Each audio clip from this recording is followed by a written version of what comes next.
Hello, welcome to Chapter 3, which is on the biological basis of development. So we are starting our adventure across the lifespan with conception, the making of a baby. And so in this chapter, we'll be looking at things like how do we get our traits, such as eye color, hair color, height. And then we'll also be looking at some problems that can occur during prenatal development when the baby's in the womb, such as Down syndrome or cystic fibrosis. So we're going to start at the very beginning of the lifespan by looking at conception, or the way the human being is conceived. And we refer to this as the fertilization process, which is the fusion of the sperm and the ovum. So ovum is a scientific term for egg, or the female egg.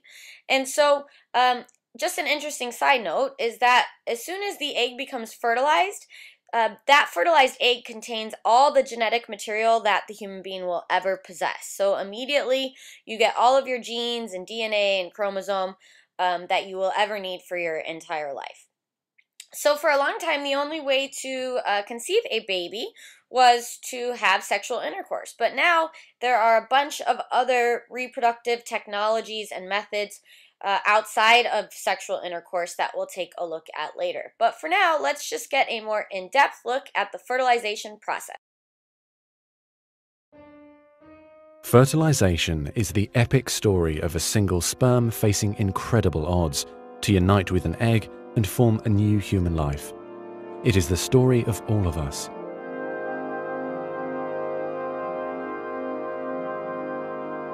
During sexual intercourse, about 300 million sperm enter the vagina. Soon afterward, millions of them will either flow out of the vagina or die in its acidic environment. However, many survive because of the protective elements provided in the fluid surrounding them. Next, the sperm must pass through the cervix, an opening into the uterus. Usually, it remains tightly closed, but here the cervix is open for a few days while the woman ovulates. The sperm swim through the cervical mucus, which is thinned to a more watery consistency for easier passage. Once inside the cervix, the sperm continues swimming toward the uterus, though millions will die trying to make it through the mucus. Some sperm remain behind, caught in the folds of the cervix, but they may later continue the journey as a backup to the first group. Inside the uterus, muscular uterine contractions assist the sperm on their journey toward the egg.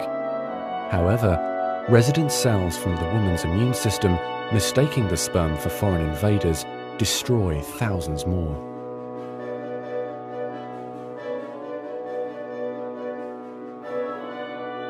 Next, half the sperm head for the empty fallopian tube, while the other half swim toward the tube containing the unfertilized egg. Now, only a few thousand remain. Inside the fallopian tube, tiny cilia push the egg toward the uterus. To continue, the sperm must surge against this motion to reach the egg. Some sperm get trapped in the cilia and die. During this part of the journey, chemicals in the reproductive tract cause the membranes covering the heads of the sperm to change. As a result, the sperm become hyperactive, swimming harder and faster toward their destination. At long last, the sperm reach the egg. Only a few dozen of the original 300 million sperm remain. The egg is covered with a layer of cells called the corona radiata. The sperm must push through this layer to reach the outer layer of the egg, the zona pellucida. When sperm reach the zona pellucida, they attach to specialized sperm receptors on the surface, which triggers their acrosomes to release digestive enzymes, enabling the sperm to burrow into the layer. Inside the zona pellucida is a narrow, fluid-filled space just outside the egg cell membrane. The first sperm to make contact will fertilize the egg. After a perilous journey and against incredible odds, a single sperm attaches to the egg cell membrane. Within a few minutes, their outer membranes fuse and the egg pulls the sperm inside. This event causes changes in the egg membrane that prevent other sperm from attaching to it. Next, the egg releases chemicals that push other sperm away from the egg and create an impenetrable fertilization membrane. As the reaction spreads outward, the zona pellucida hardens, trapping any sperm unlucky enough to be caught inside. Outside the egg, sperm are no longer able to attach to the zona pellucida. Meanwhile, inside the egg, the tightly packed male genetic material spreads out. A new membrane forms around the genetic material, creating the male pronucleus. Inside, the genetic material reforms into 23 chromosomes. The female genetic material, awakened by the fusion of the sperm with the egg, finishes dividing, resulting in the female pronucleus, which also contains 23 chromosomes. As the male and female pronuclei form, spiderweb-like threads, called microtubules, pull them toward each other. The two sets of chromosomes join together, completing the process of fertilization. At this moment, a unique genetic code arises, instantly determining gender, hair color, eye color, and hundreds of other characteristics. This new single cell, the zygote, is the beginning of a new human being. And now the cilia in the fallopian tube gently sweep the zygote toward the uterus, where he or she will implant in the rich uterine lining, growing and maturing for the next 9 months until ready for birth.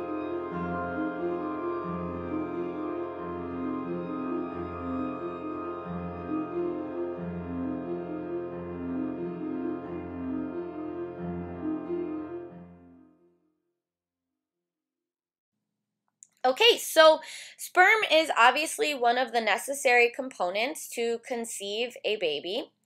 And sperm begins being created in the testes during puberty. And then after that, each new sperm cell takes about 10 weeks to fully form into a mature cell that can fertilize an ovum or an egg. And so part of that fertilization process requires the sperm itself and its anatomy. So the sperm contains enzymes that actually allow it to penetrate the egg, as well as a tail that spins around to propel it through the woman's body. So the sperm's primary goal is to get the DNA to the egg, and as far as the DNA goes, the chromosomes are actually stored in the head of the sperm, which is known as the acrosome, and the acrosome contains half the number of chromosomes found in the human body. So 23 chromosomes are held within the sperm's acrosome.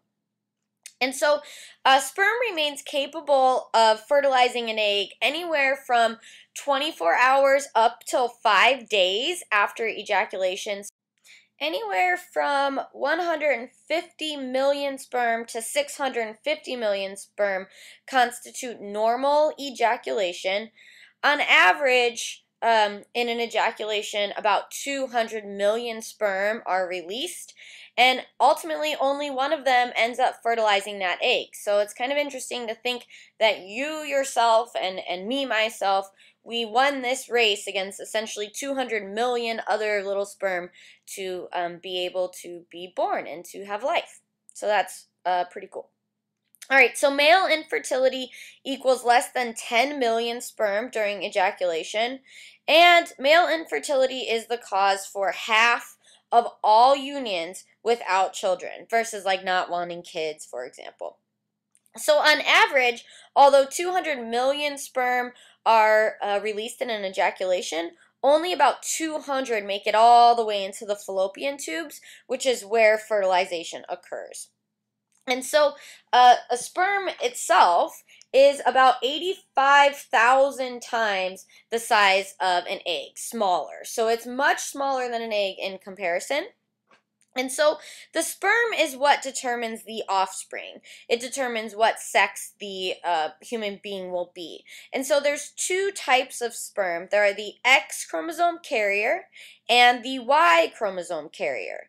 So the Y chromosome is smaller and faster. It gets to the egg quicker. But the X contains more genetic material. Now let's take a more in-depth look at the sperm.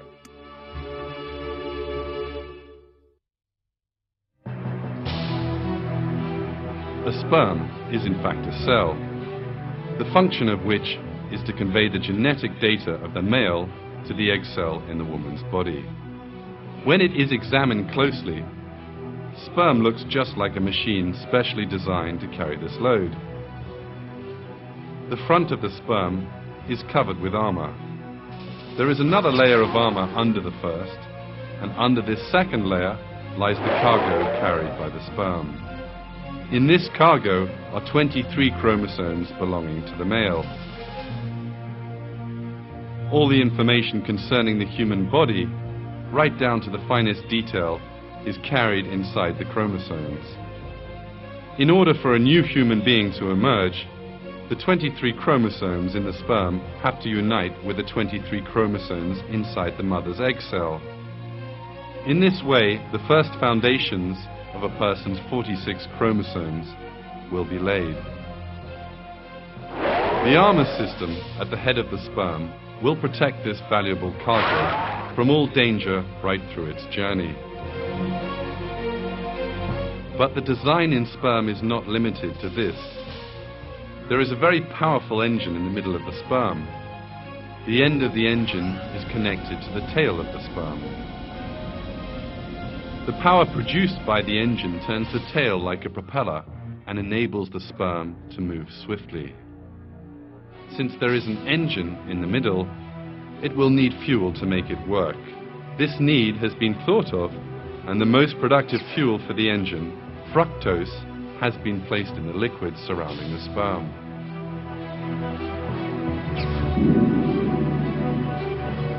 In this way, the fuel for the engine is provided throughout the length of the journey it will undertake.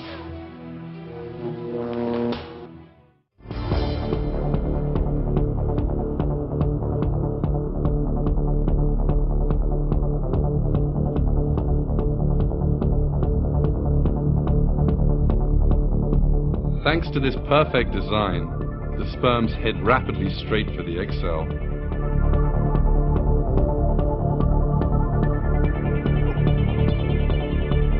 When the length of the sperm and the distance traveled are considered, it emerges that this is relatively as fast as a speedboat.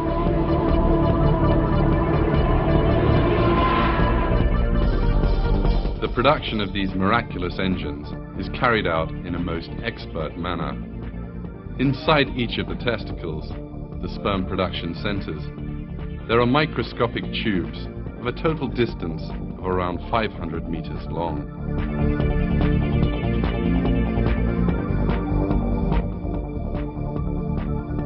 The production inside these tiny tubes works just like the conveyor belt assembly system inside a modern factory. The sperm's armor, engine, and tail parts are assembled onto one another in turn. What emerges as a result is a real wonder of engineering. We have to think a little in the face of this reality. How do these unconscious cells know how to prepare the sperms in the appropriate form, despite the fact that they know nothing about the mother's body? How have they learned to make the armor, engine, and tail that the sperm will need in the mother's body? With what intelligence do they assemble these components in the correct order? How do they know that the sperm will need fructose? How have they learned to build an engine that runs on fructose?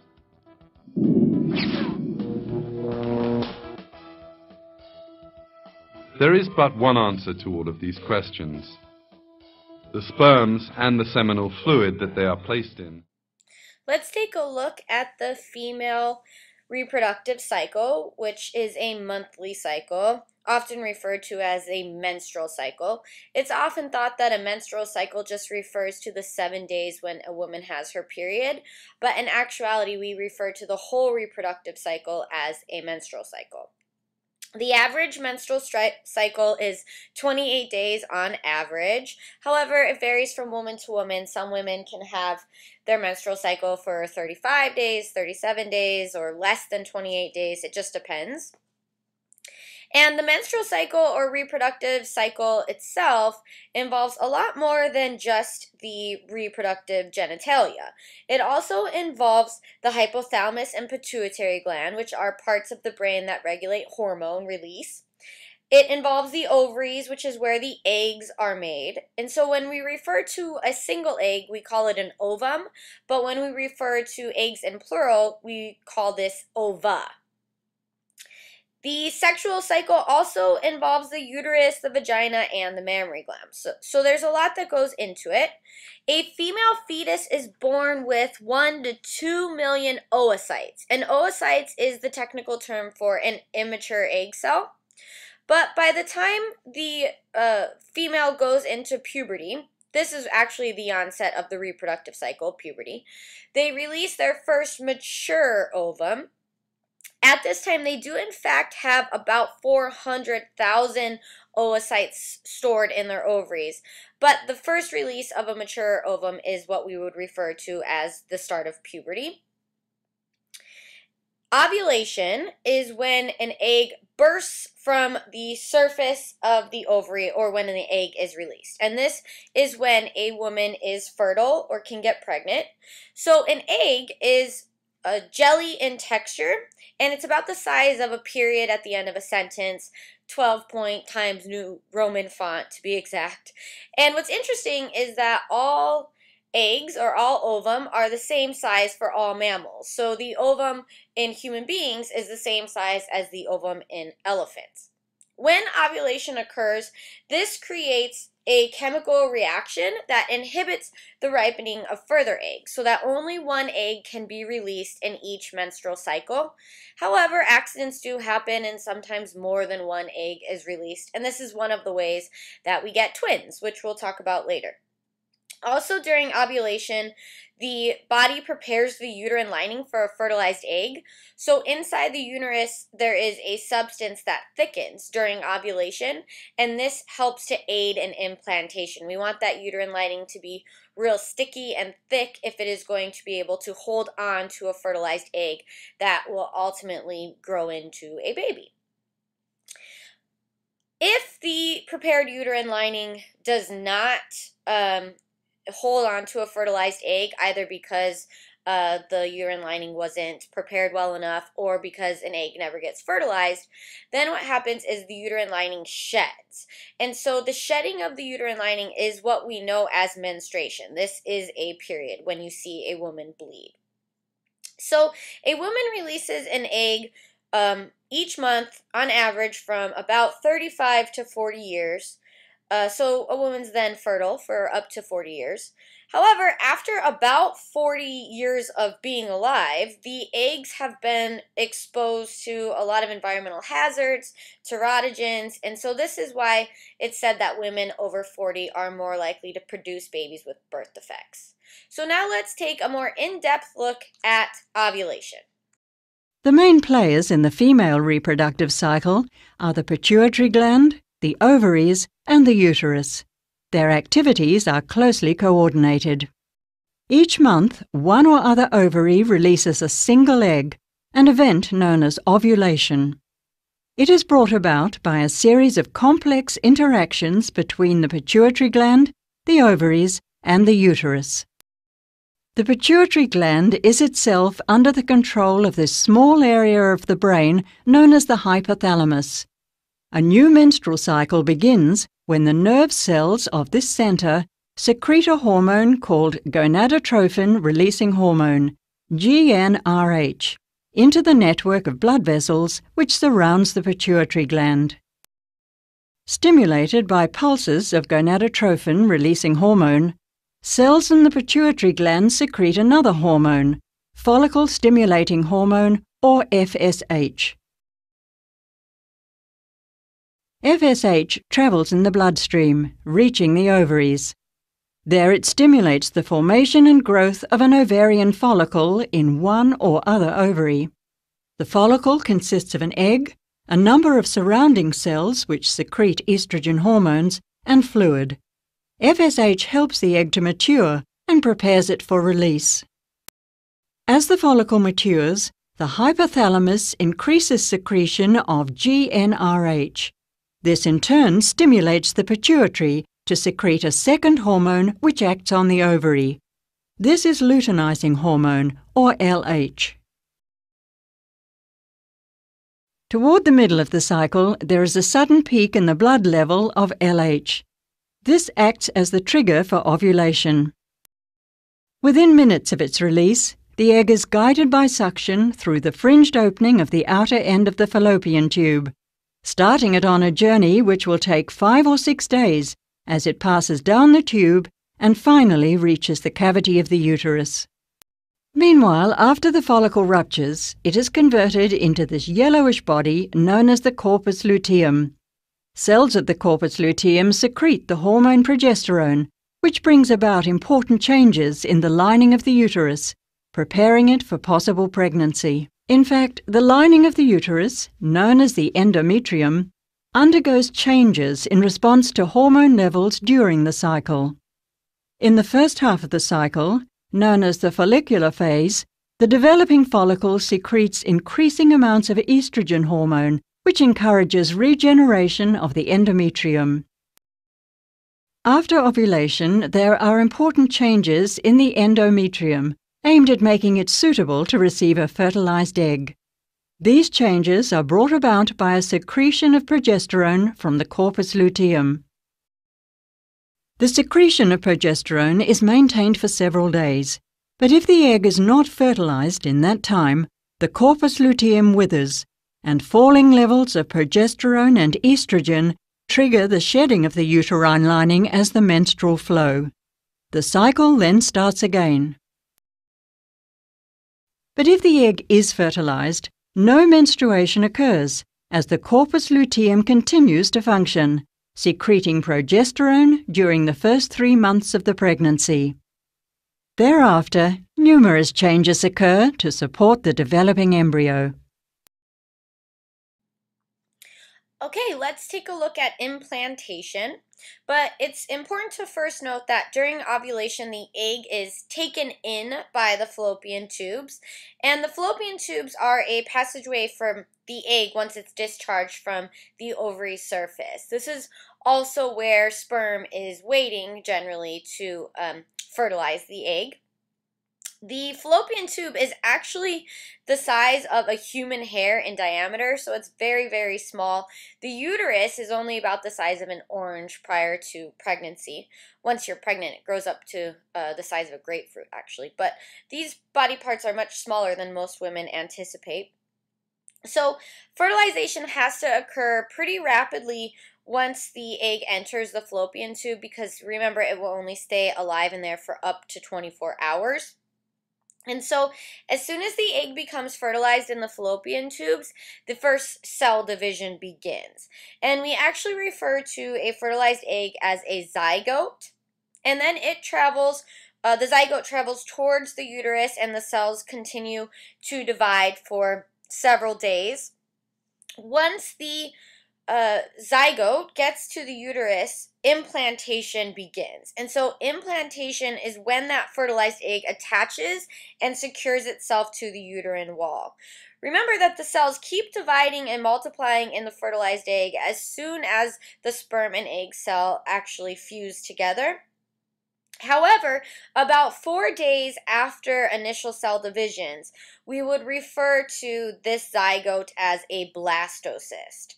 And so after a blastocyst implants into the uterine lining, or after implantation has occurred, then we call the baby an embryo.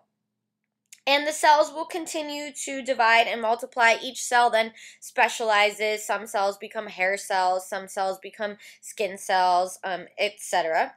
And so the zygote or the embryo, actually contains all 46 chromosomes that represent a person's physical and mental makeup. So the egg, or the ovum, is always going to be X chromosome. And then remember that the sperm is either going to be Y chromosome or X chromosome. So if the sperm is X chromosome, it combines with the X chromosome egg to make a female.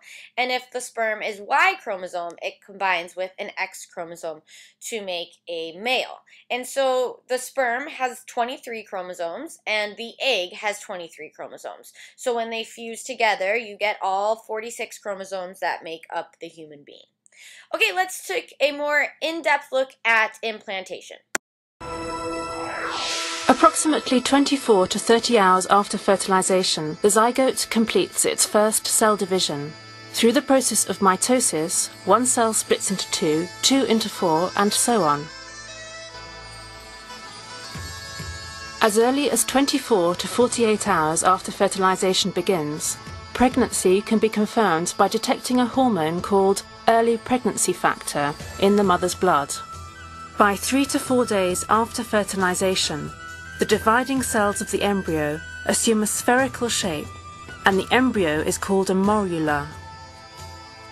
By 4 to 5 days, a cavity forms within this ball of cells, and the embryo is then called a blastocyst.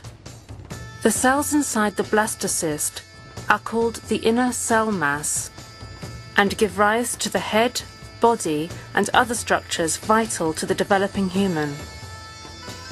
Cells within the inner cell mass are called embryonic stem cells because they have the ability to form each of the more than 200 cell types contained in the human body.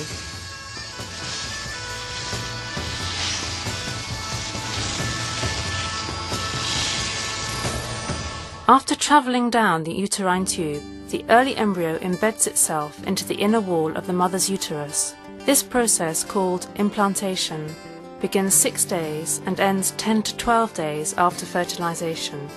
Cells from the growing embryo begin to produce a hormone called human chorionic gonadotropin, or HCG, the substance detected by most pregnancy tests. HCG directs maternal hormones to interrupt the normal menstrual cycle, allowing pregnancy to continue. Let's take a look at twins. Twins occur once in every 85 pregnancies, and there's two types of twins. There's dizygotic and monozygotic. So dizygotic twins are non-identical twins, or what's often called fraternal twins. And so these are twins that happen when a woman's ovary releases 2 eggs and both are fertilized by separate sperm. The question then is, can a woman release 2 eggs and then be fertilized by 2 different men if she has sex with 2 different men within a 24-hour time period? And the answer is yes. I actually recently read an article on Yahoo News talking about a woman in Texas that had sex with 2 different men in 24 hours, and unknowingly, of course, her body had released 2 eggs, and so both of the eggs were fertilized by different men. And when the babies came out, they had 2 different fathers. So that is possible, and it has happened. The genes are no more alike than 2 children born at separate times but that have the same parents, which is why they don't look alike or they are fraternal. This is the most common type of twins. In fact, 2/3 of all twins are dizygotic. The other type of twins are identical twins or monozygotic. This is when one fertilized egg divides into 2 eggs after conception. Each embryo is inside its own amniotic sac. And technically they're not really identical because they are implanted in different places in the uterus, which allows them to develop independently, have independent access to nutrients, exposure to harmful chemicals, and then which genes will be turned on or off, which genes will be activated, can actually vary between the 2 embryos as well. So technically they're not identical, but certainly more identical than siblings or dizygotic twins. Okay, please go ahead and pause the video here to complete lecture activity 1 in Moodle, and when you've completed that, return to this point in the lecture. Infertility is the inability to achieve pregnancy after actively trying for about 1 year. And unfortunately, infertility affects about 6.1 million adults, which is about 10% of people trying to have a baby. So there's lots of different causes of infertility, from STDs like chlamydia and gonorrhea to women who have had abdominal surgery that may have been botched or their body just didn't recover completely after it. Endometriosis, which is when endometrial tissue actually grows outside of the uterus, causing all kinds of reproductive problems. And then as a woman ages, her eggs become less viable and less mature or able to be fertilized. Also, male sperm count, like we talked about before, can be a cause of infertility, generally less than 10 million sperm released during an ejaculation. So now let's take a more in-depth look at some of the causes behind infertility. The testicles of adult men produce about 500 million sperm each day. By contrast, women generally release only 1 egg per month. In order for fertilization and conception to occur, one of a man's many sperm must join the single egg released in a woman's oviduct or fallopian tube. There are many causes of infertility, and oftentimes the reason for a couple's inability to conceive is never determined. Some known causes of infertility in men include low sperm count or non-functioning sperm. Infertility in women can be caused by many factors. Some known causes can include failure to ovulate or blocked fallopian tubes. Severe endometriosis, a disorder where pieces of the uterine lining stray and adhere to reproductive organs, is also a common cause of infertility in women. Diagnosis and management by a physician may be successful in treating some couples with infertility. Some cases of infertility can be treated with medications or surgery. A physician can also discuss alternatives to natural conception, such as donor sperm, donor egg, and adoption. If a woman or a man is infertile, there are other options to achieve pregnancy, and these are known as assisted reproduction technologies.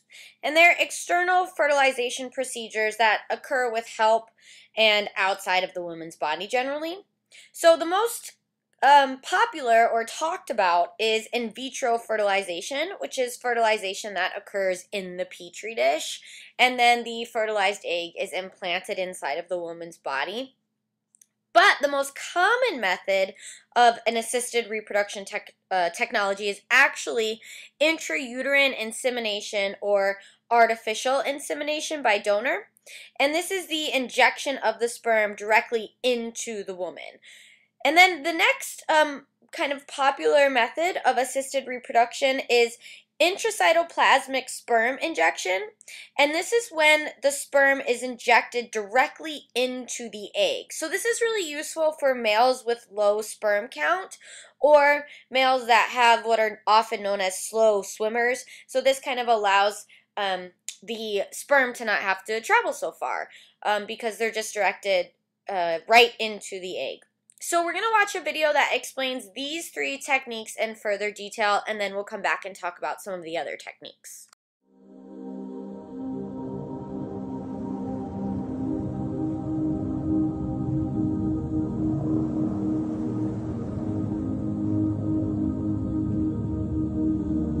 Non-pregnant women of reproductive age typically have menstrual cycles that last approximately 1 month. Every month, an ovarian follicle containing an ovum, an egg, grows under the influence of the body's hormones. At the midpoint of the cycle, ovulation occurs, which is also regulated by hormones. The ovum, which is ready to be fertilized from this point on, is taken up by the fimbria of the fallopian tubes, which act as conduits to the uterus, where it awaits the arrival of viable sperm. The desire to have children is a natural human instinct, but it cannot always be fulfilled. The causes of unwanted childlessness are numerous, as are the options for treating them.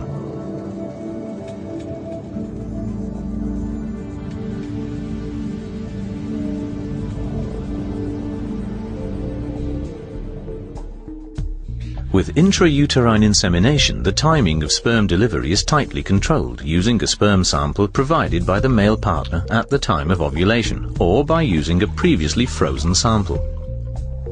In the laboratory, the ejaculate is often passed through a special filter system in a conical tube, slowly centrifuged and then washed.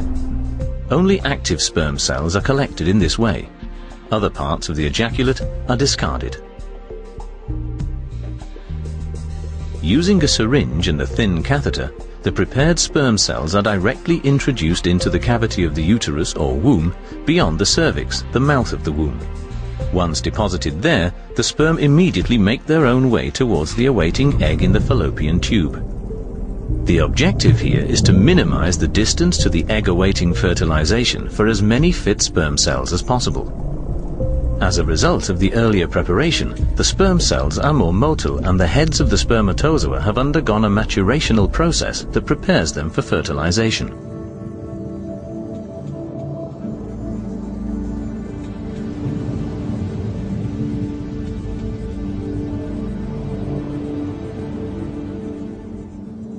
With in vitro fertilization, which is sometimes known as the test tube baby technique, the ovaries are first stimulated with hormones so that they produce several ovarian follicles.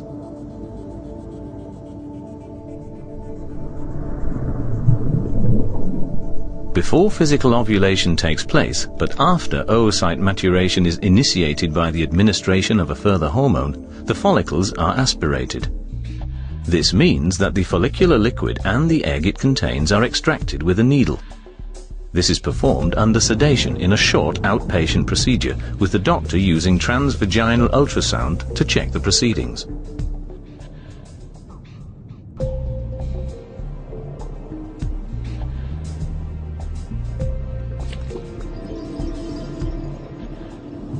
In the lab, the eggs collected in this way are brought into contact with sperm cells which have already been cleaned and concentrated.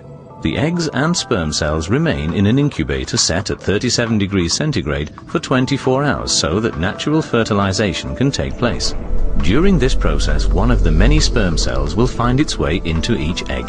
Once fertilization has happened, at least one living embryo that has already divided itself into 4 to 8 cells should have developed. 1 to a few days later, one or more embryos are transferred by means of a thin inflexible catheter to the cavity of the uterus, where the embryo can embed quite naturally into the uterine mucosate lining of the womb.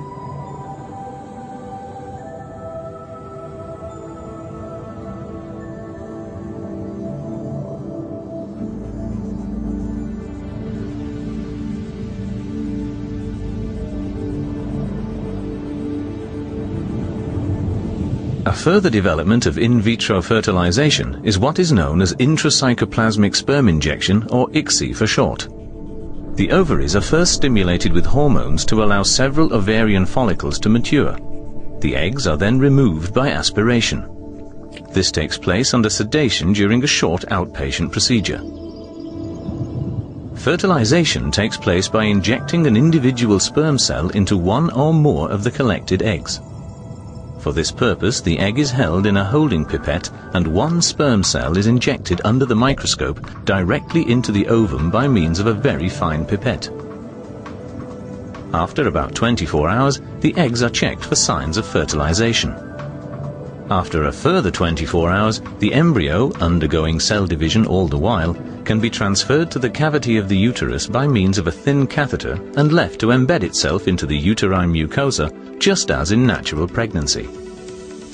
Some other assisted reproduction technologies include gamete intrafallopian transfer, or GIFT. And so this is when the sperm and egg are placed in the fallopian tube with the intent of achieving fertilization, obviously. And what's good about this is that it puts the egg and the sperm in the fallopian tube at the exact same time. And so timing is very important during fertilization. Also, it makes it so the sperm doesn't have to travel so far. Again, if you have a slow swimmer or low sperm count, this can be quite the necessity. Other options include sperm and egg donation. Males can donate their sperm or sell them, and females can donate or sell their eggs. Females can make a lot more money than males can selling their eggs. Some ads that you can see here on the slider that I found online offer up to $50,000 for a female egg, but the people requesting the egg can be very particular about what it is that they want the woman to have as far as traits go. So her IQ, her ethnicity, her likes, dislikes, and I've even seen offers about vacations and other educational tuition, all kinds of different things made available to women that are willing to donate their eggs.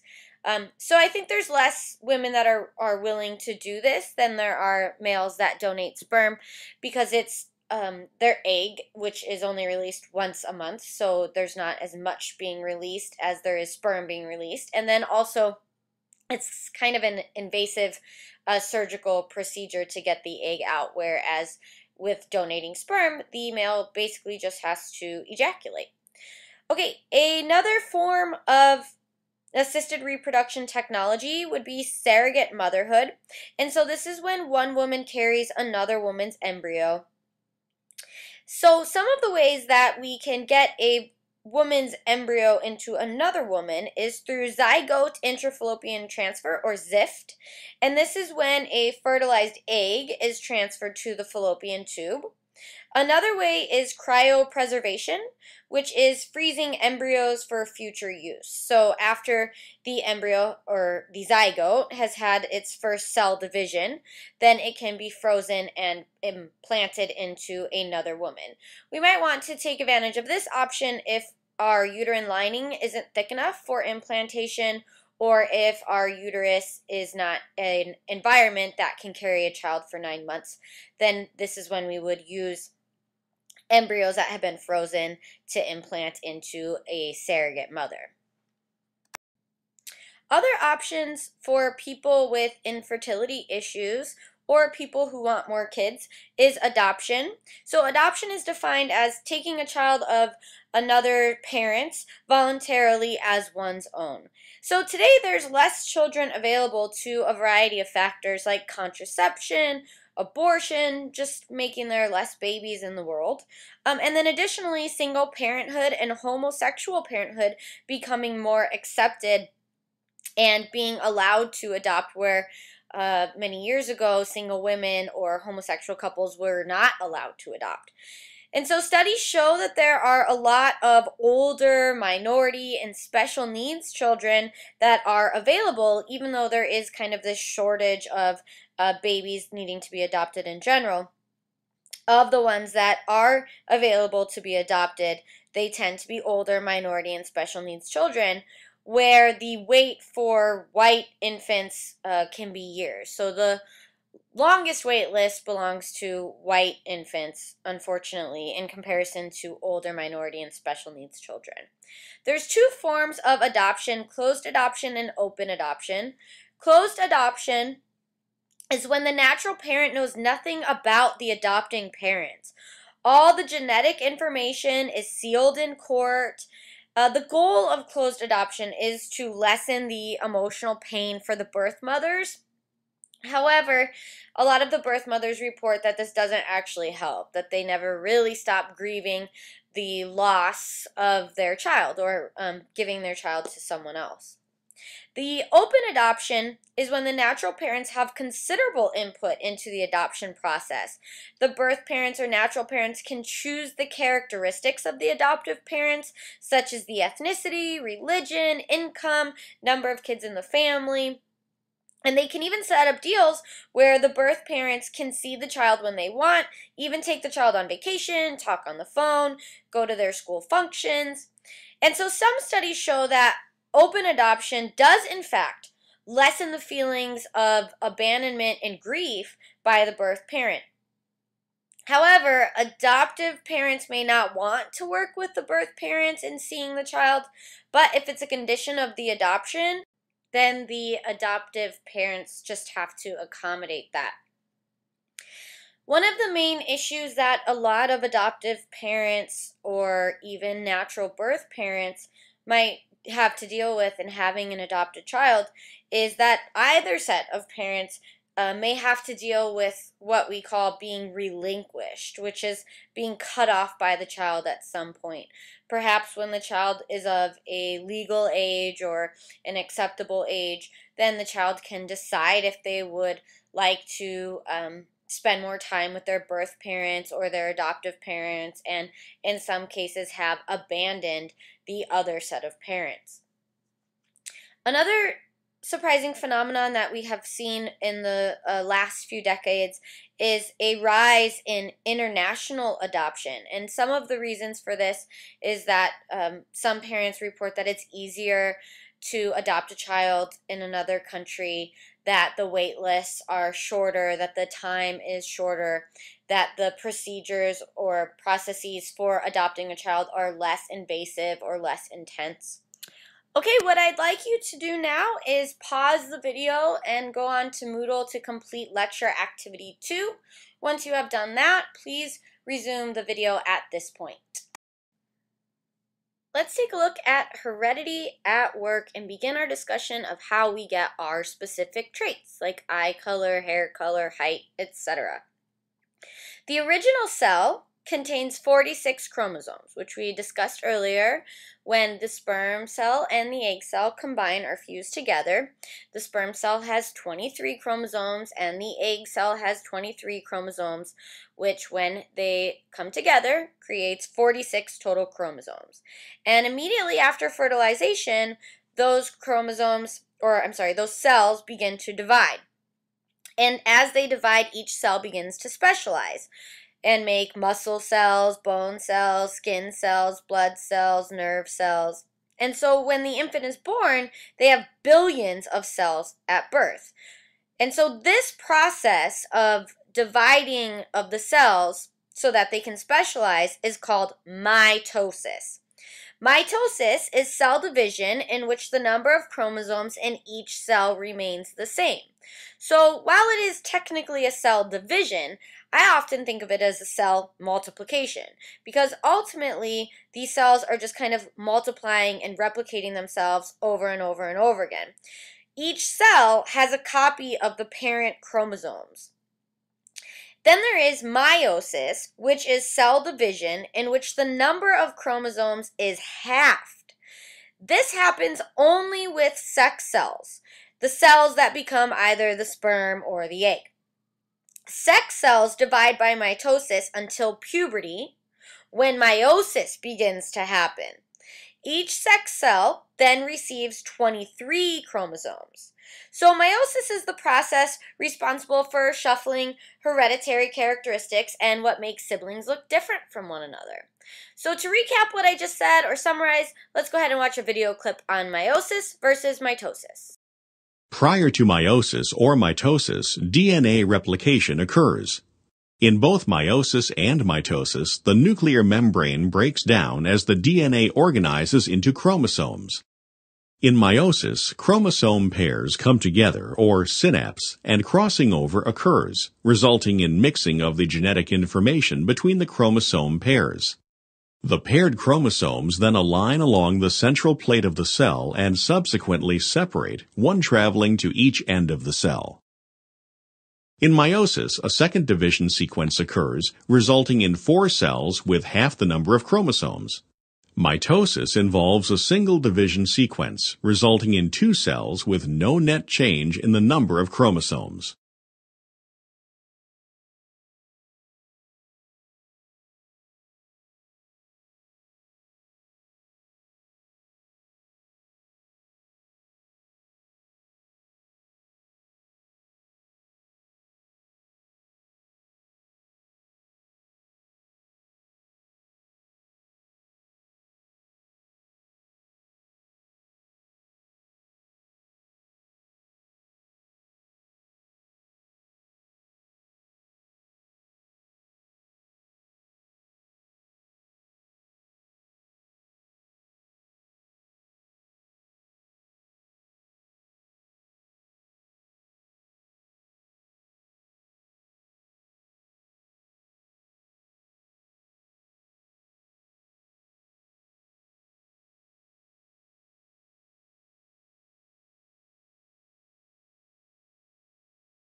What specifically are chromosomes? Chromosomes are string-like bodies that carry genes. And chromosomes are present in all body cells, like we talked about before. Remember that the sperm and egg combine when they make a new cell during fertilization, and this new cell contains 46 chromosomes, or 23 pairs of chromosomes.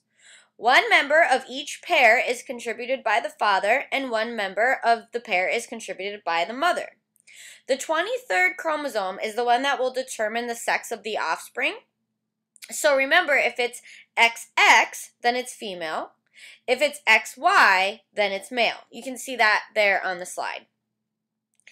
It is said, students often laugh when I talk about this in lecture, but that the male from conception is the more fragile of the sexes. While it gets to the egg faster generally, it has less genetic material, and so they are more likely to accidentally abort during pregnancy. Males are more likely to get disease and other disorders. And it is said that females retain biological superiority over males all throughout life. So you can kind of debate about that amongst yourself if you would like. Alright, so then there is the gene, and the gene is the inherited trait. And so our inherited traits are determined by the elements of heredity that are transmitted from our parents to us in reproduction. So to determine the specific function of any one gene, what researchers have to do is look at the order of the 4 chemical bases that make up DNA. And those 4 chemical bases are A for adenine, T for thymine, C for cytosine, and G for guanine. And so the combination of these 4 chemical bases account for all of our inherited characteristics, like our hair, eye color, our skin tone, if we're going to be bald, etc. Even some of our personality traits, as we're now finding out through the Human Genome Project, which we'll talk about later. For example, if you have what's known as the warrior gene, then you're more likely to be aggressive. They even recently found what they called, kind of jokingly, the couch potato gene, but it's a gene that will determine if you're more likely to be lazy or more likely to be energetic. There's also an impulsivity gene. There's all kinds of genes that not only affect our physical appearance, but also affect our mental and personality attributes. And so 2 terms that you need to know are genotype and phenotype. A genotype is your genetic composition. The way those 4 chemical bases are combined to create kind of the recipe of who you are going to be, how you're going to look, how you are going to act. And then the next term you need to know is phenotype, which is the observable expression of that gene composition. So your observable characteristics. So your hair color is the phenotype, and the genotype would be the way those genes are combined to kind of tell your hair to be brown or blonde or whatever color it is.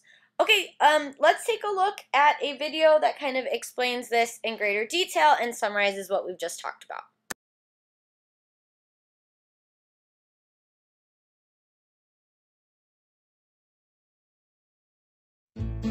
Your body is made up of 50 trillion cells.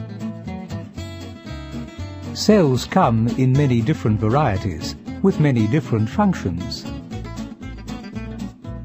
But inside almost every cell is a nucleus, containing 99.9% of your genes, and mitochondria, containing a few more genes. All told, you have nearly 20,000 genes. Your genes are small parts of a long molecule called DNA, or deoxyribonucleic acid. If you lined up all of the DNA containing all of your genes, it would measure 6 feet long. But it's coiled so tightly that it fits in just one cell nucleus. DNA is a double-stranded molecule composed of sugar, phosphate, and 4 different bases: adenine, thymine, cytosine, and guanine. These bases spell out the language known as the genetic code. The number and order of these 4 bases determine, for example, whether you are a chimp, a cow, a banana, or a human. Most genes are recipes for making specific proteins. These recipes are passed down from parents to children, from generation to generation. When someone says, "You have your father's hair," what they mean is, you appear to have inherited a gene or genes from your father that makes a protein that instructs your hair follicle cells to produce hair that curls like your father's. But they usually opt for the shorter version. Genes tell a cell how to function and what traits to express. More specifically, gene regulators turn different genes on and off in different cells to control cell function. The long molecules of DNA containing your genes are organized into pieces called chromosomes. Different species have different numbers of chromosomes. Humans usually have 46 chromosomes, 2 sets of 23, or simply 23 pairs of chromosomes. Chimpanzees have 2 sets of 24, or 24 pairs of chromosomes. Rhesus monkeys have 21 pairs of chromosomes.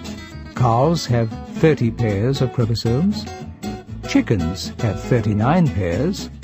Fruit flies have 4 pairs. And bananas have 11 pairs. So, what percentage of the DNA in your chromosomes do you share with other species? You share 93% of your DNA with the rhesus monkey and 98.5% with our friend chimpanzee. How about with other humans? 99.5%. Deoxyribonucleic acid, or DNA, is the chemical structure of the gene that accounts for all of our inherited characteristics. Each chromosome contains thousands of genes, which are small sections of DNA. Each gene follows the instruction encoded on its DNA.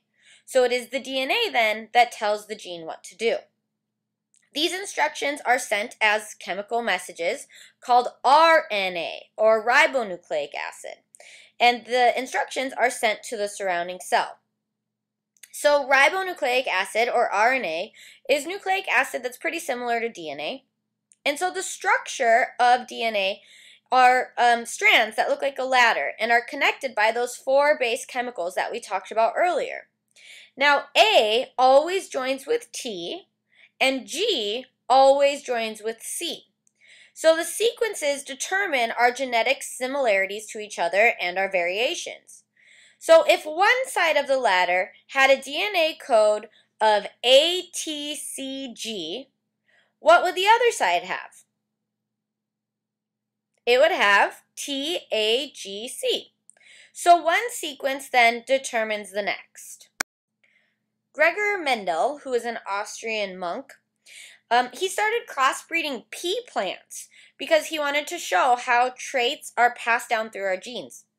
So he crossbred purple pea plants with white pea plants. And so in the first generation, the pea plants produced purple. And so this is because purple is a dominant trait.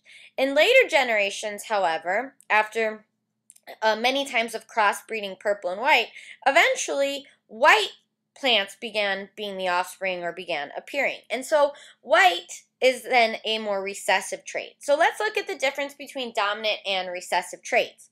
So a dominant trait is a trait that has the tendency to be expressed, where a recessive trait is a gene whose trait is not expressed unless it's paired with another recessive gene.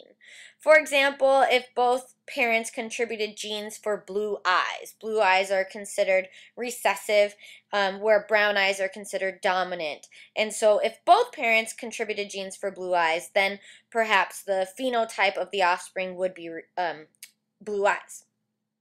However, we do know that there are other factors that contribute to the traits that we express. Some of those factors include mutations, and so mutations are abrupt hereditary changes, inherited accidents like Down syndrome, for example. And then there's incomplete dominance, which can affect the way our traits are expressed. As a side note, on the activity that you're about to do, it's like, I think it's a word scramble, and so what the way that they write out incomplete dominance is inco-dominance. So they don't write out the whole incomplete dominance. So just keep that in mind when you do the activity.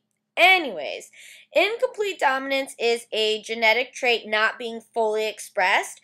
So you may have a dominant characteristic, but when it mixes with other characteristics, it kind of waters it down, so to speak, and so therefore it's not expressed. So this is how a person that has a parent with brown and a person that has a parent with blue eyes can then end up having blue eyes themselves, even though they know that blue eyes is a recessive trait. And then there's polygenetic or hybrid inheritance, which is when many genes contribute to the formation of a particular trait. For example, like height and weight. So when a lot of genes contribute to one particular trait, then it's the combination of those genes that will affect whether that trait is expressed or not, rather than the recessive and dominance factor being what affects the expression. Okay, let's watch a video on gene mutations.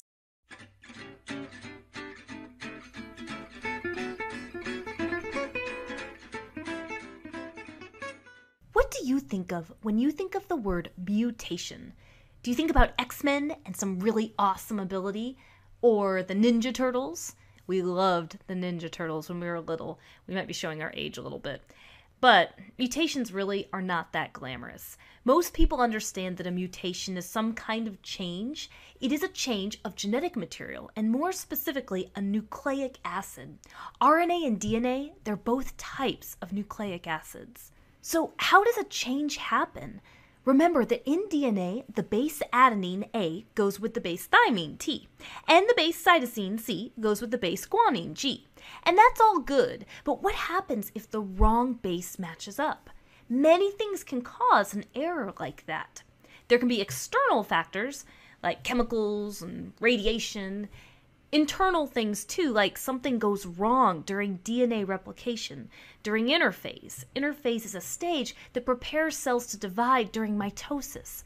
And now while these things can increase the chance that a mutation is going to happen, it's important to understand that mutations, they're random. If a mutation is going to be a helpful thing for an organism, which is rare, very few mutations are actually helpful, it can't just will itself to get that mutation. An organism can't just will itself to get this. It's definitely not like X-Men either. And more about that when we get to natural selection. Many mutations are actually neutral in their effect, meaning they neither help nor harm an organism. And some mutations are harmful. So we're going to talk about the different kinds of mutations. First, we're going to talk about gene mutations. So DNA makes up genes, and genes code for proteins that influence or make up different traits. So when DNA has changes, otherwise known as a mutation, then different proteins can be produced, and this can affect an organism's traits. So let's look at the gene mutations. So first, substitution. That means you have the wrong base matched. So instead of A with T, you could put A with G. Scandalous. You can have insertion. That means an extra base is added in. You can have deletion. That means a base is removed. Insertions and deletions have the potential to be especially dangerous because remember, in protein synthesis, we talked about how bases are read in threes. Well, if you add a base or remove a base, suddenly the number of bases total has changed, right? So if you read in threes, depending on where it happened, everything that's read afterwards has the potential to get really messed up. We call this a frame shift. Now, these were all types of gene mutations, but we also have something called chromosome mutations. Remember that chromosomes are made up of DNA and protein. They're highly organized, and they have a lot of genes on them. So all of the body cells in your body have 46 chromosomes. Human sperm and egg cells have 23 chromosomes. Well, changes can occur at that large chromosome scale too. So let's talk about these chromosome mutations. Just like insertion in a gene mutation, where bases got added, you can also have something called duplication in chromosomes. These are mutations where extra copies of genes are generated, so extra copies of that chromosome are generated. There's deletion. That's where some of the genetic material from the chromosome breaks off. Inversion. That's when a broken chromosome segment gets inversed. That means it gets reversed and put back on the chromosome. Or translocation. We were not kidding back when we said there's a lot of trans words in biology. That's when a fragment from one chromosome breaks off and attaches to another chromosome. There's more mutations than what we just covered, but the idea here is there are many kinds of different changes that can happen. If a mutation is going to happen, there's also some vulnerable times, like when DNA replication happens during interphase, and also other times too, like meiosis. Remember, in humans, meiosis produces sperm and egg cells that have 23 chromosomes. But sometimes those chromosomes, when they're separating, they don't separate completely. We call this non-disjunction. This results in an egg or sperm that has too many or too few chromosomes, and that can cause a genetic disorder depending on which chromosome we're talking about. Different chromosomes contain different genes. So the specific chromosome that's affected, that really does make a difference in the result. And let's talk about some real-life examples now of mutations. Remember, we said that a lot of times mutations can have a neutral effect. Not all of your DNA codes for a direct protein. And other genes in your body can even influence whether those genes are going to be turned on or turned off. Let's talk about sickle cell anemia. First, a little background. Hemoglobin is a protein in your red blood cells that helps you carry oxygen. Well, in the disorder sickle cell anemia, the gene that codes for hemoglobin is mutated. And if you inherit 2 copies of this mutated gene, one from each parent, you can have this disorder. And the disorder makes it very difficult for your red blood cells to carry oxygen, because the shape of the red blood cell, it's affected from this mutated hemoglobin protein. And this can lead to anemia and other problems. But get this, let's say you just inherit 1 copy of the mutated gene from one parent. You're going to be considered a carrier, but you don't really officially have the disease, and usually you don't even have symptoms. But what's interesting is carriers appear to have a protective factor against malaria. Malaria is a disease caused by a protist that can be transmitted by mosquitoes. These individuals, they can still get malaria, but usually their symptoms are less severe. So, in a way, this 1 copy of a mutation can be an advantage if you happen to live in an area where malaria is really present. Studying mutations and genetic disorders is a huge field right now. If this kind of thing interests you, there are a lot of careers to look into. In fact, there's a career known as a genetic counselor. They work to help families that may be at risk or affected by genetic disorders. They do a lot of good in the world. Well, that's it for the Amoeba Sisters, and we remind you to stay curious. Please go ahead and pause the video here and then go on to Moodle and complete lecture activity 3. Once you have completed lecture activity 3, please come back and resume the video at this point. See you then. Let's take a look at the effect of those mutations that we had previously been discussing. So before we look at the effects, you should just know a term, cytogenetics, which is the study of chromosomes. And so one of the ways that we study chromosomes is to increase images of chromosomes using special technology up to like 3,000 times so that we can really study their structure and their composition. So abnormalities occur when something goes wrong with the chromosomes, not through inheritance. So here with chromosomal disorders, we're looking at these chromosomal abnormalities. And some examples of abnormalities could be too many cell divisions, damage to the DNA through radiation, for example, extra chromosomes, etc. One of these chromosomal disorders that comes from an abnormality is Down syndrome. And so Down syndrome is caused by an extra chromosome, a deviation on the 21st pair of chromosomes, actually.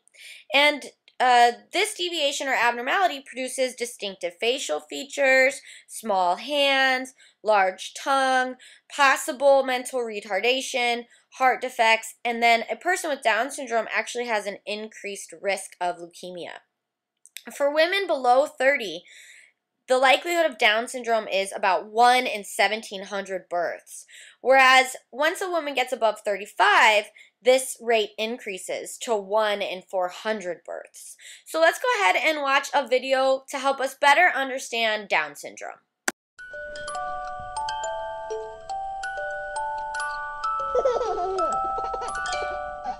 According to the U.S. National Down Syndrome Society, currently 1 in every 733 babies born each year is diagnosed with Down syndrome. Simply put, Down syndrome is a condition caused by an abnormality in a person's chromosomes. When a child is conceived, he receives strands of DNA, or chromosomes, from his parents. In most cases of Down syndrome, though, a baby receives an extra copy of chromosome number 21 from one of his parents.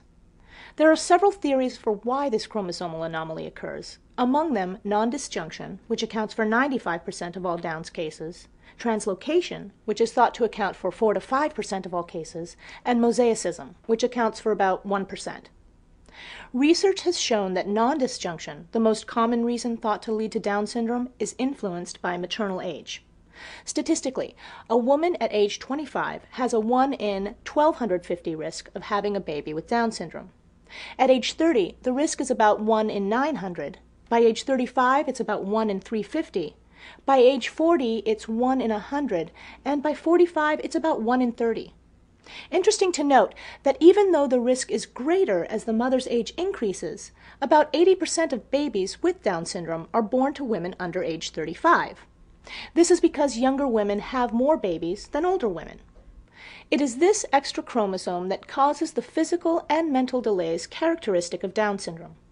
Physically, people with Down syndrome tend to share certain physical features such as upward slanting eyes, flat facial profiles, a protruding tongue, small stature, low-set ears, and a single deep crease across each palm. Every person with Down syndrome is a unique individual and may possess these characteristics to different degrees or not at all. Mentally, children with Down syndrome tend to have IQs that fall in the mild to moderate range of mental disability, though it's important to note that there is more to intelligence than what is tested for with IQ tests. Unfortunately, people with this disorder also tend to be at greater risk for other serious medical conditions like heart defects, which affect 35 to 50% of Down's patients. Children with Down syndrome are also more likely to have hearing and vision problems, leukemia, and thyroid conditions. Knowing all this, some parents-to-be decide to test for Down syndrome before their baby's birth.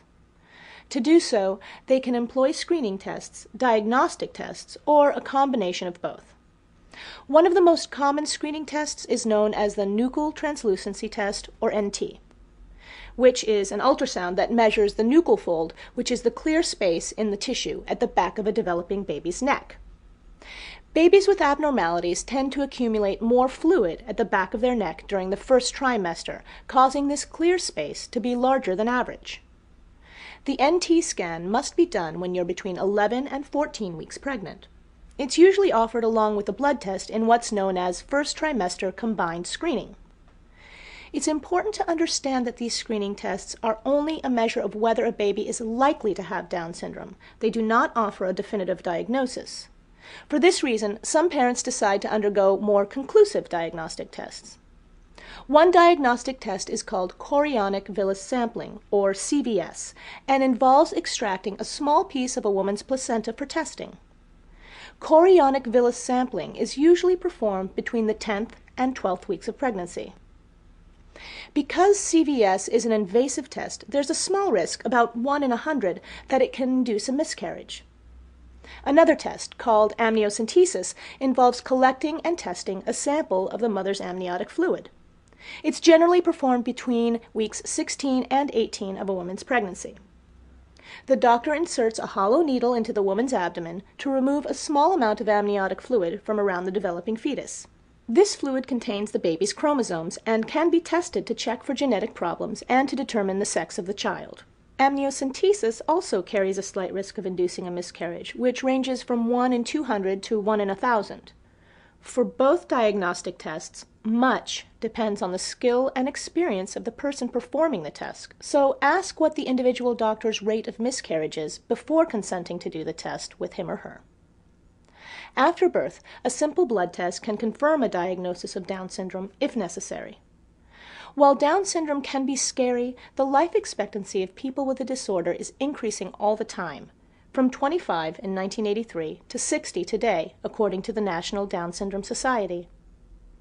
People with Down syndrome can often go to school, work, live semi-independently, and even get married. The best way to ensure a bright future like this is to get early intervention for your child. One-on-one work with early childhood educators and speech, occupational, and physical therapists can all help encourage development. Remember, if you are a parent to a child with Down syndrome, you are not alone. Some 250,000 Americans have Down syndrome. Help your child and help yourself by becoming as educated about Down syndrome as possible. Another chromosomal abnormality which produces a chromosomal disorder is Klinefelter syndrome. So remember that males generally have an XY chromosomal pattern, but with this abnormality, what happens is males have an XXY chromosomal pattern. And so this produces small testicles, reduced body hair, possibly infertility, possible breast development, and language impairment. Klinefelter syndrome occurs at about 1 in 1,000 births. The other and final chromosomal disorder we're going to discuss is Turner syndrome. Turner syndrome is when females that should have an XX chromosomal pattern have the abnormality and have an XO chromosomal pattern. So O actually represents a lack of a chromosome. This generally produces short stature, small breasts, and they are sterile.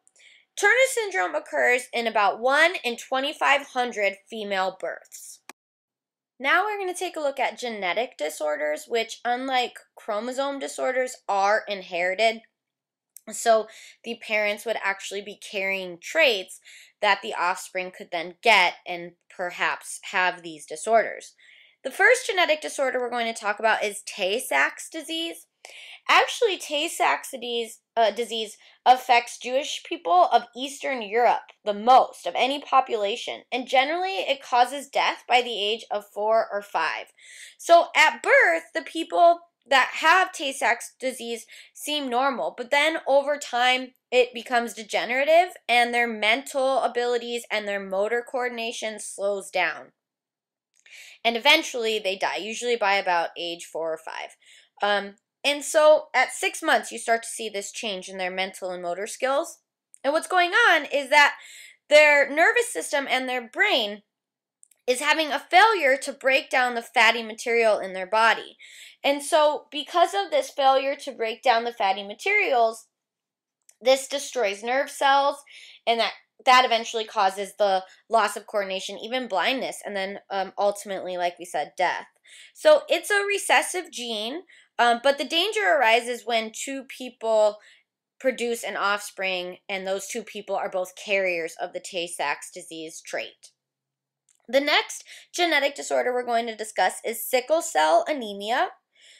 This produces abnormal blood cells or abnormal hemoglobin. 10% of African Americans in the United States are carriers of the sickle cell trait. And so what happens is sickle cell causes the blood cells to become distorted and pointed, basically a weird shape. And then the weird shaped blood cells can't pass through the blood vessels. And so this causes them to build up, which ultimately causes oxygen starvation and then pain. And so the body then starts to try to eliminate these quote unquote bad or misshapen blood cells. And then the body has not enough blood cells, which then can lead to anemia. So the final genetic disorder we're going to talk about is cystic fibrosis. So cystic fibrosis produces malfunction of the exocrine glands. So the exocrine glands are the glands that produce tears and sweat and mucus and saliva.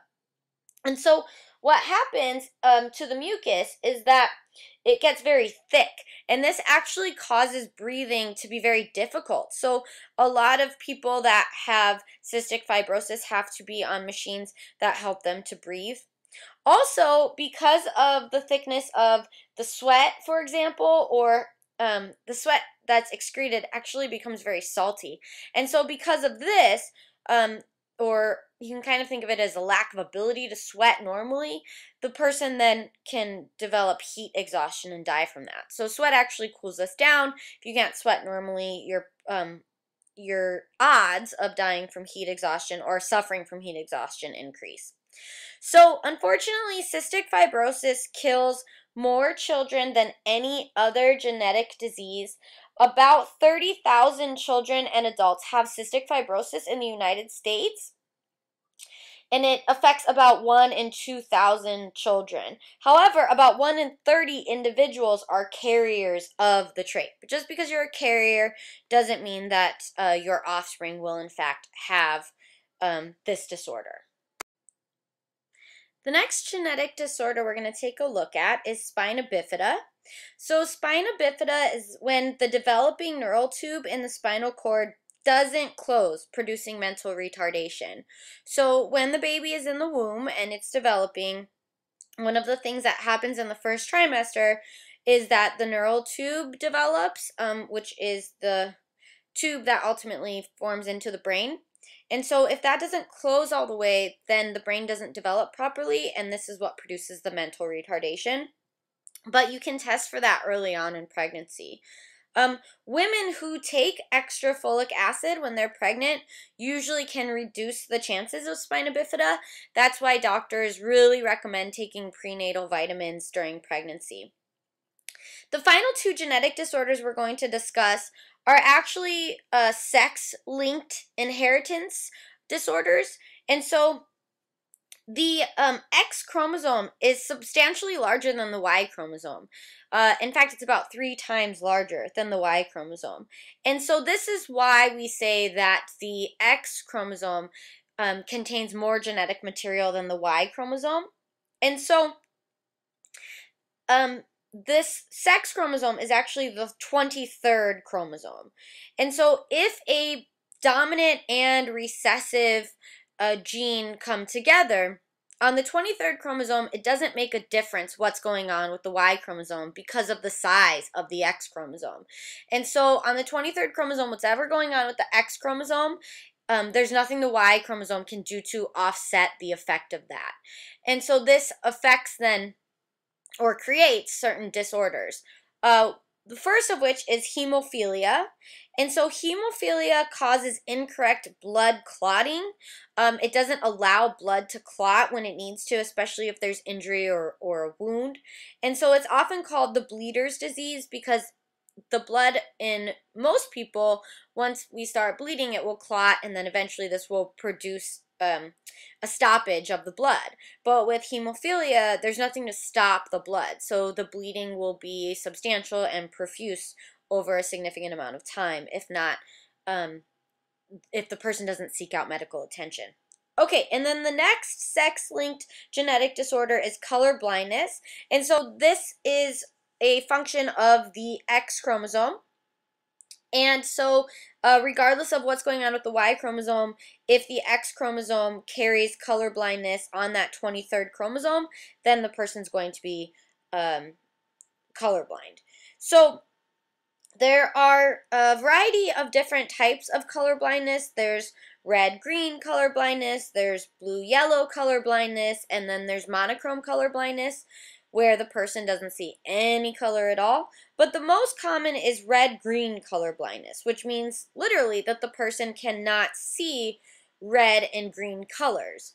In the back of our eyes, in the retina, we have these receptor cells called cones. And cones receive information from light about color. So if you're looking at something, light is reflecting off of that thing that you're looking at, let's say a flower, and then the light transmits through your eye, your pupil, your cornea, your lens, all the way to the back of the retina, and it hits those cones. And so you have red, green, blue, and yellow cones. Whichever cone receives the most light is the one that is going to send the signal to your brain that that's the color you're seeing.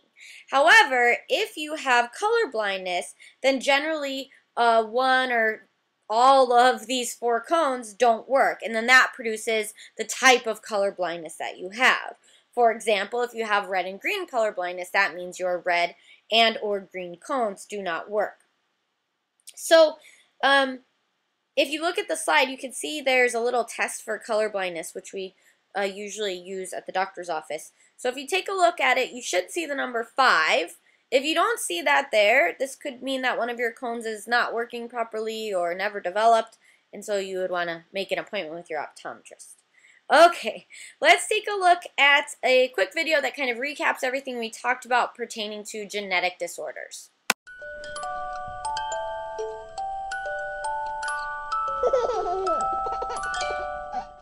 From sickle cell anemia to cystic fibrosis, many birth defects are passed from parent to child via genes. To give you a background understanding of the hereditary building blocks of the human body, we need to discuss genes. Every person has some 20,000 to 25,000 genes that determine traits ranging from eye color to hair texture to growth patterns and more. At conception, an embryo is given 46 chromosomes, 23 from the mother and 23 from the father. Chromosomes contain genes. Each gene has a specific place on the chromosome. There are dominant and recessive genes that determine how we look and how our bodies function. Understanding how recessive and dominant genes work is necessary to comprehending how gene-based birth defects occur. There are a number of permutations of gene combinations that a child receives from his or her parents. To simplify, if a child is given 2 dominant genes, like brown eyes, he will demonstrate this trait. Meanwhile, if a child receives 2 recessive genes, like blue eyes, he will likely demonstrate that trait. But what if a child receives 1 dominant and 1 recessive gene? In this case, he will most likely display the dominant brown-eyed trait because dominant genes tend to trump recessive ones. But if both parents possess a recessive blue-eyed gene, then even 2 parents with dark brown eyes can give birth to a blue-eyed child. With this in mind, it's easier to comprehend a dominant inheritance and recessive one. A child can inherit a genetic birth defect if just one parent passes along a faulty gene. This type of genetic defect is called dominant inheritance. In a dominant inheritance, the parent passing the dominant trait does have the genetic disorder that has been passed to the child. Examples of dominant inheritance include a type of dwarfism called achondroplasia and a connective tissue disease called Marfan syndrome, where the patient is abnormally tall and thin with cardiovascular, respiratory, and vision problems. Another form of genetic defect occurs when both parents pass the same recessive abnormal gene onto their child. In a recessive inheritance like this, neither parent has to experience the birth defect in order to have passed it on to their child. Cystic fibrosis is a serious lung disorder that affects the digestive tract as well and is a recessively inherited disease. Some genetic birth defects are found in specific ethnic racial groups. For instance, the fatal neurological disorder known as Tay-Sachs disease is of recessive inheritance and is almost exclusively seen in the Eastern European Jewish community. Sickle cell anemia, another recessive disease, causes red blood cells to be sickle-shaped rather than the normal donut-shaped. Thus, this allows them to get lodged in small blood vessels, causing pain crises. It is found primarily in African and Caribbean populations. If you have more questions about genetic birth defects, check out other videos in this series, and, of course, consult with your child's pediatrician. All right, finally, we're going to take a look at the Human Genome Project. So a genome is a set of genetic instructions in the nucleus that each cell has. And so you actually have two genomes in each cell. You get one genome from each of your parents. But the Human Genome Project is kind of controversial. It's an attempt by scientists to identify and map the genes that constitute human genetic endowment, or otherwise all the genes and variations of genes in the DNA chemical basis that create human beings.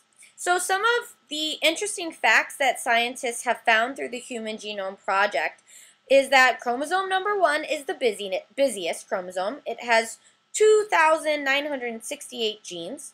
We know that there are 30,000 genes in the nucleus of each cell in the body, except for red blood cells. They don't carry any genes. And then we know through the Human Genome Project that the DNA of any two humans is more than 99% identical. I said that the Human Genome Project is somewhat controversial because there are really a lot of ethical, legal, and social implications that can come from it. For example, once we know the composition of the entire genome, we can use that information potentially to create what's known as designer babies. So once we know what each chromosome does and what genes are expressed in each chromosome, then we can manipulate them to create the exact baby that you would like to have, for example. So you might want to choose that you would like to have a baby with blue eyes and blonde hair and this height, and then the egg and sperm and the DNA and genetic code within them can be manipulated to express those traits, which some people think is immoral or unethical. Another question is, should we recruit people to donate DNA? If we know that certain DNA produces better genes than other DNA, should we then be trying to kind of get the people with the best DNA to donate their cells so that we can replicate that in other humans? And then finally, another question that often comes up a lot in the controversy of the Human Genome Project is, what if you went to the doctor and they did kind of a full analysis of your genomes and they told you what all of your genes were and what traits you have and what you were carrying in terms of diseases and disorders? Would you even want that to be done to you, kind of a genetic report card, so to speak, because you might get some information about how long you're going to live or what diseases you're going to come down with, or your potential for getting those diseases. And then also that information might be made available to health insurance companies that maybe could deny people with bad genes